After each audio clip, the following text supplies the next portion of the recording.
Wow! Whoa! 1,000 flavors included dito.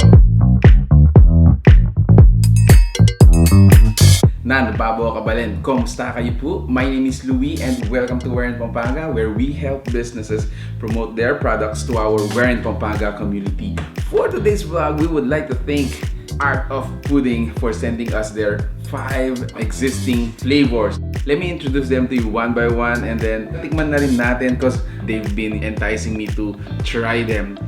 So this is their latest flavor, a blueberry and cream cheese pudding.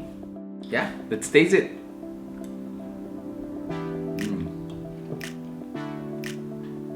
Wow, that is really satisfying, guys.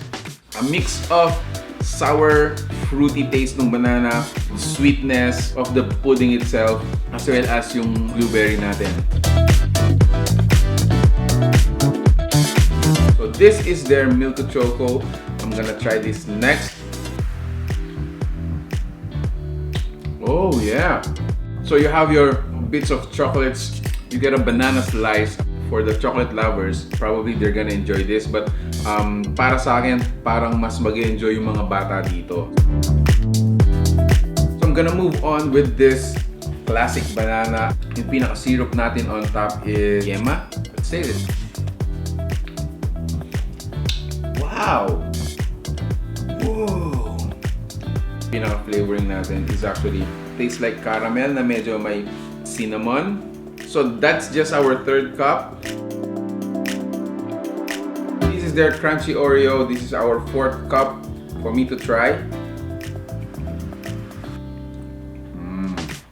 Very classic Oreo taste. I really like it. If I were to, order for the first time, I think I'm gonna go for the Oreo. Let's see for this last cup. So this is their strawberry. Oh man.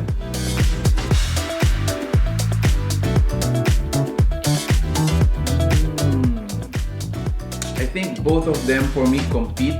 We're gonna be on top. Let me decide kung ano yung pinakamasarap sa akin. Actually, this cup right here gave it a high standard of taste and expectation for the rest one.